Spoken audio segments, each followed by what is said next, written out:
Hey everybody, hope everybody's doing well on this holiday weekend, September 1st, 2013. So, I'm going to start making some more videos as I've gotten quite a few knives in, and my subscribers, you guys have probably heard me say that a few times, so I need to shit or get off the pot, as they say, so I'll get off the pot here. So this one's a Microtech video. Within the last month to just a few weeks ago, I acquired two new LUDTs, new old, as they're mid 2000s, early 2000 knives. It's kind of interesting. Of course, most people know the history of Microtech, and a lot of their older school stuff is pretty nice. Fit and finish. They've changed their screws on their knives, I don't know how many times, but some of the style is changing. The LUDT goes back, in fact I think the LUDT was Tony's very first automatic knife, then came the SOCOM. So I guess we'll start with that one,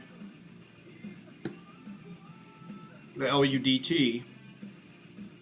Now this is interesting. He's changed the finish a little bit here and there.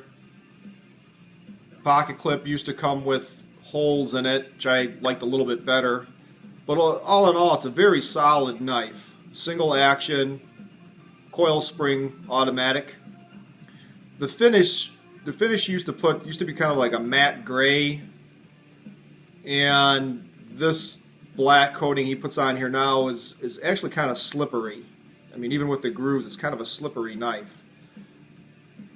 But again, fit and finish is really good. The standoffs are kind of cool. You get them in different colors and stuff. This knife here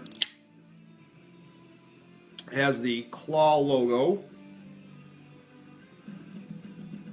And you can see this is February of 2006, number 202. They always fire very strong, razor sharp. This has a kind of a satin finished blade. You can actually see the grind lines on this one. They've never really put jimping on the spine of the blade.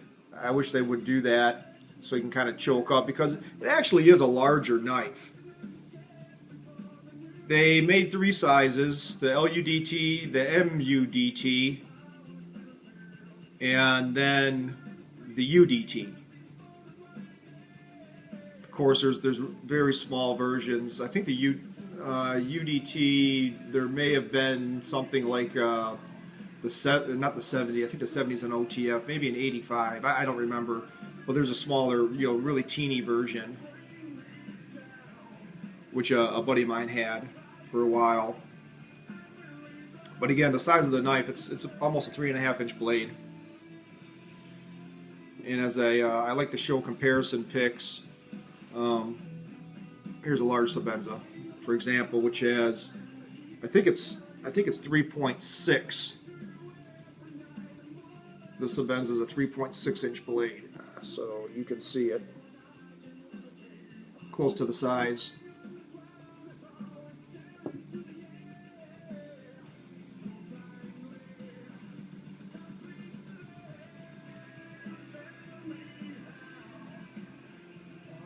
So, anyhow, so that's the LUDT.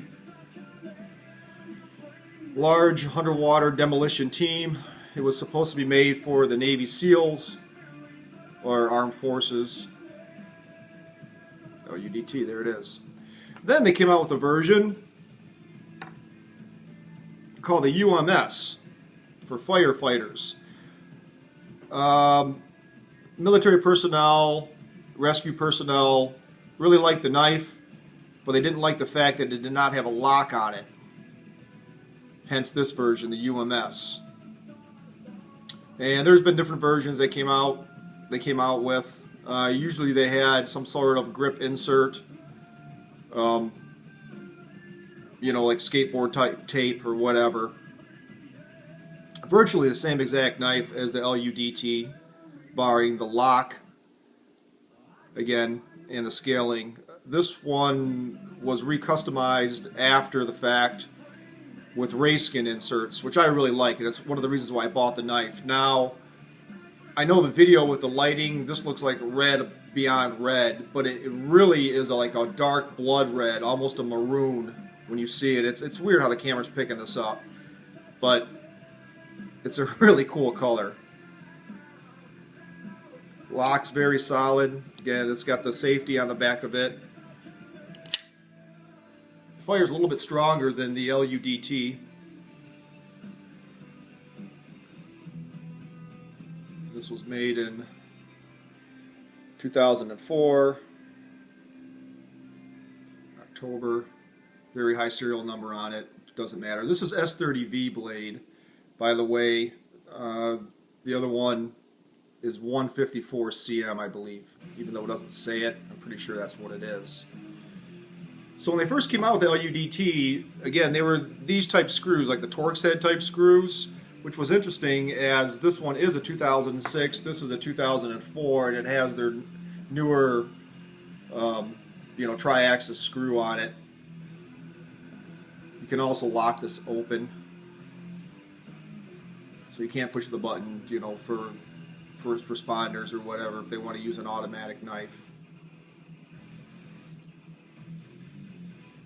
It's hard to decide which one I like more. I do like the safety. This is so pretty, I don't want to put it in my pocket. This one, it's not that I could care less about, but not as much. I wouldn't worry about it if I decided to use it. They're really collector's knives. I mean, automatics are great. Don't knock them. They're really not gimmick knives. The Microtechs, I mean, they're usable. You're only talking about, a spring, a coil spring. And great thing about coil springs is that even if they bust, the knife is still operational. It's a button lock, so either or, and the replacement of them are very simple.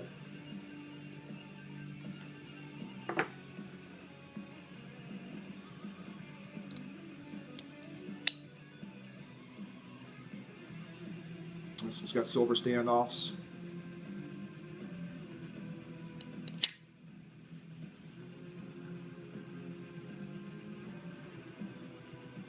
So there you go, my friends. Let's look at a couple of Microtech single action side opening automatic knives.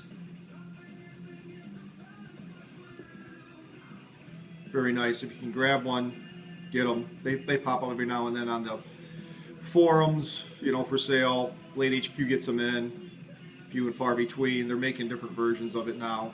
So, all right, friends, thanks for watching.